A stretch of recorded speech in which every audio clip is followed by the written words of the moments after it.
Bonjour à toutes et à tous. Aujourd'hui, on plonge dans le décryptage du nouveau cadre juridique pour les ESCO, les entreprises de services énergétiques au Maroc. On va voir ça comme une sorte de guide étape par étape pour celles et ceux qui s'intéressent à ce nouveau marché de l'énergie verte. Alors, voilà le programme. On va d'abord définir ce nouveau marché, puis voir comment obtenir son autorisation, de quoi doit être faite l'entreprise. On s'attardera sur le contrat de performance et enfin, on verra comment se déroule un projet. C'est parti! Allez, on commence par la base. C'est quoi, au juste, une entreprise de services énergétiques, une ESCO, dans le contexte de ce nouveau décret? Alors là, c'est vraiment le point crucial à comprendre. Le modèle économique d'une ESCO est totalement lié à sa performance. En gros, si son client ne fait pas d'économie d'énergie, l'ESCO ne gagne rien ou presque. C'est un vrai partenariat gagnant-gagnant basé sur des résultats qu'on peut mesurer. Bon, maintenant qu'on a vu ce que c'est, la question logique c'est comment on fait pour devenir une ESCO officiellement reconnue. Eh bien, le processus est très balisé.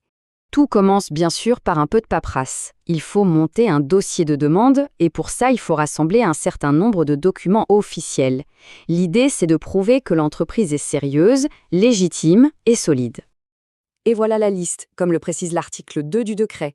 On y retrouve des classiques, les statuts, l'attestation fiscale, mais attention, il y a aussi des choses plus spécifiques, comme les preuves des ressources techniques et financières ou encore un manuel de procédure. En gros, il faut montrer patte blanche. Et la bonne nouvelle, c'est que tout ça se fait en ligne. Fini les piles de dossiers papier à transporter. On est bien dans une démarche moderne, tout passe par un portail web dédié, ce qui est quand même beaucoup plus simple. 30 jours. Ça, c'est un chiffre qui va plaire à beaucoup de monde. Ça veut dire quoi? Ça veut dire de la prévisibilité. Une fois le dossier complet déposé, l'administration a un mois, maximum, pour répondre. C'est un vrai changement, on sait rapidement si on peut avancer ou pas. Ok, la paperasse, c'est une chose, mais derrière les documents, qu'est-ce qu'il faut?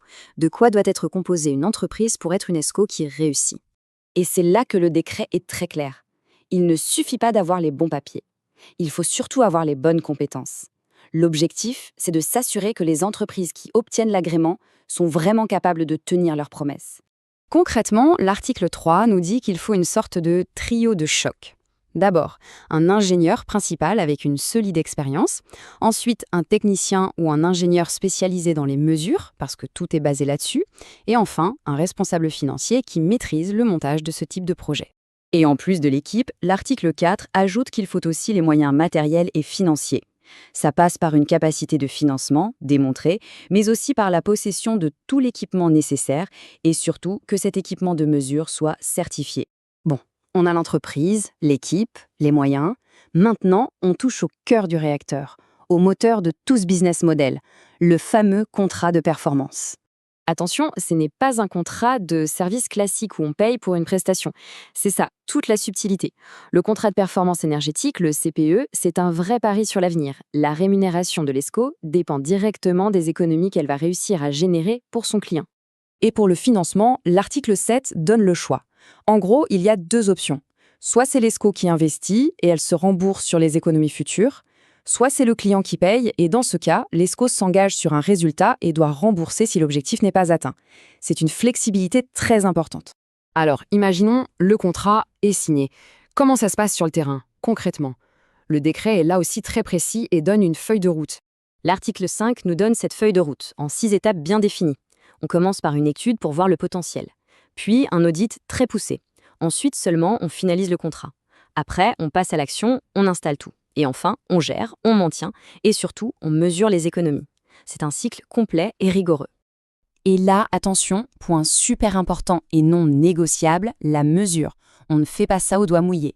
Le décret impose de suivre des standards internationaux comme le protocole IPMVP. Ça garantit que les chiffres sont fiables, vérifiables et que la performance est bien réelle. C'est la base de la confiance. Donc, on le voit bien, que ce soit à travers les étapes du projet ou les normes de mesure, tout est fait pour construire un partenariat solide. La confiance, c'est vraiment la clé de voûte de tout le système et elle se base sur la transparence et les résultats. Alors, si on devait résumer tout ça en quelques points, ce qu'il faut retenir, c'est qu'on a maintenant un processus d'autorisation qui est clair et rapide. Les entreprises doivent avoir de vraies compétences. Le modèle est basé à 100% sur la performance et tout le déroulement d'un projet est très structuré et vérifiable. Le cadre est donc posé. Il est clair, il est ambitieux. La grande question qui reste en suspens, c'est de savoir si ce nouveau dispositif va permettre au Maroc de s'imposer comme un véritable leader de l'innovation dans l'efficacité énergétique. Les outils sont là, reste à voir comment le marché va s'en emparer.